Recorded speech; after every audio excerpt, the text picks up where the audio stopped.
Mike, let's talk about tenant-occupied properties. Right? There are a lot of people out there, a lot of gurus out there right now that are saying, you have to buy rental properties. It's the way of the future. You're going to make $1 million if you buy rental properties. Right. And there's a lot of folks that I see that think that the concept is, we're just going to go buy a rental property. Yeah. We're going to create generational wealth. They have the funds to do it. That's it. Yep.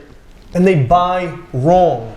They buy properties at the wrong price, at the height of the market, or they buy properties and they don't manage their properties appropriately. Exactly. They don't know how to handle it. They get bad tenant placement in there. They have bad tenants that are not, multiple situations, bad tenants that are not taking care of the property, that are juicing them for every dollar they can, or bad properties that they took somebody else's word for, that they thought they were going to move into a turnkey property, and they find out that the work that was done was subpar, and now they have huge maintenance issues. Yeah, or it wasn't inspected and they got to rip the house apart and get it all re-inspected. Doesn't have a land paid cert, so they start getting citations, and doesn't have the right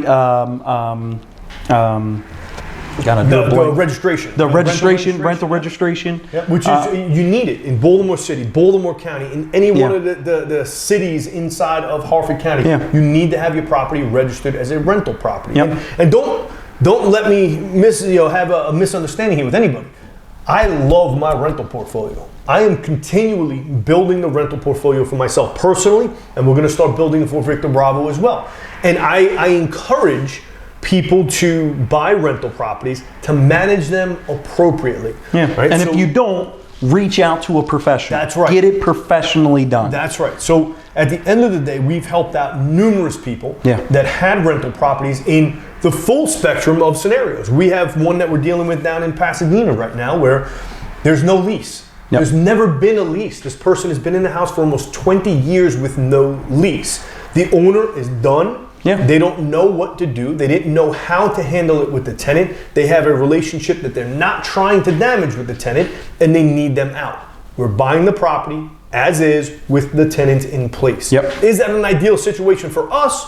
No, but it helps the seller out. And we're able to work with the tenant to get them moving in the right direction, one way or the other. We've dealt with tenant-occupied properties where we've bought it, kept the tenant in place, had maintained the same relationship that the previous owner had. Her life didn't change. That tenant's life didn't change at all. She didn't have to know one bit of difference. And we stepped in and we purchased the property. We made a couple of upgrades, a couple of repairs, and the tenant was taken care of. The seller was taken care of. And we've worked with other properties where, hey, we've got to get in and we've got to push for an eviction. And I hate going that route. Absolutely despise it.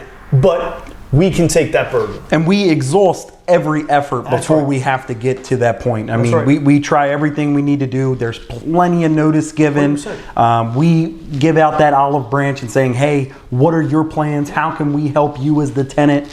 And, a lot of the sellers, the landlords and the property owners, they're just exhausted. Please get them out. Let me get my money. And with COVID, what's going on, tenants are, and not all tenants, but some tenants are using COVID as an excuse.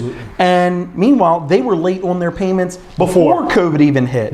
And now they've been sitting in these properties for a year rent-free, and these landlords are bleeding out. And they're filing for forbearances because they don't know what else to do, and they don't necessarily have the money to pay 10 months back mortgage payments. They can't get a deferral on their loan and kick it all to the back of the end of the loan without doing something really expensive and maybe doing a total loan modification altogether. So there's so many different situations with dealing with a tenant-occupied property that we have experienced. There is not, I really don't think, any situation that we haven't necessarily crossed yet. There is. So one of the situations that we have not gone through, I have never had to evict anybody. I have never had to follow through and go through with an entire eviction. I've never had to have a sheriff. I've never had to have a police officer come to any one of our properties to follow through with an eviction. And put somebody's stuff outside. I never once have had to put somebody's stuff on the curb and kick them out of a house. I want to continue on that trend. We've done a good number of rental properties.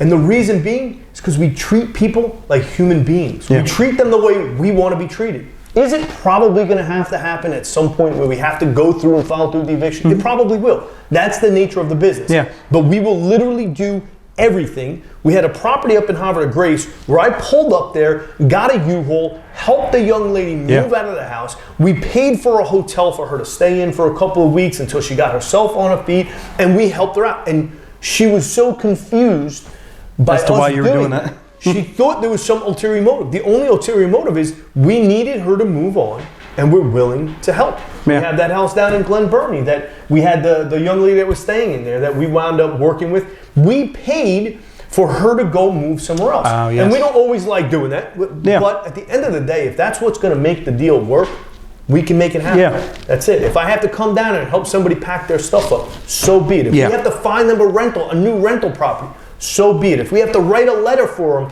them, saying that they're a great human, so be it. Everything that we can do to prevent that eviction from happening is what the goal is with any of the rental properties. Really exhausting every effort possible to do the right thing by the seller and the tenant all at the same time. And we take that burden off of the seller's hands. Oh, they're not dealing with any of it. No. The guy in Pasadena, when you called him the other day and said, hey, they're moving on Saturday, he's really?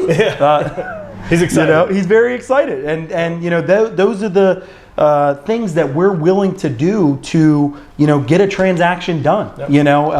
Whatever we can do to help you and the tenant within reason, we're willing to do it. That's right.